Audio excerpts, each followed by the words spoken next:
Hey everyone, if OnlyOffice is not opening, gets stuck on startup, or closes immediately after launching, don't worry. In this guide, I'll walk you through several simple fixes that can help get OnlyOffice working again. First, restart your computer. Temporary system glitches can sometimes prevent OnlyOffice from opening properly. Next, check if OnlyOffice is already running in the background.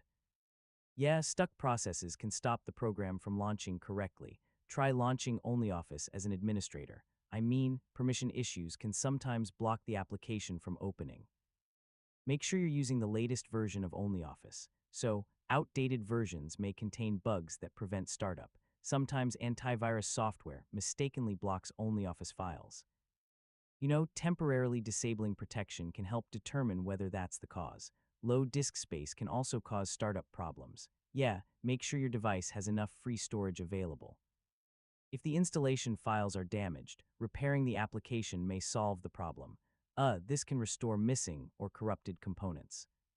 If nothing has worked so far, uninstall and reinstall OnlyOffice.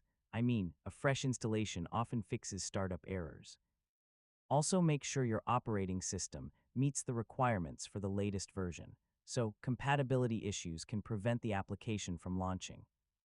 If OnlyOffice still refuses to open, contact their support team for additional assistance. Yeah, they may be able to identify a deeper software issue, and that's it. Hopefully one of these methods helped fix the OnlyOffice not opening problem. Thanks for watching, and I'll see you in the next tutorial.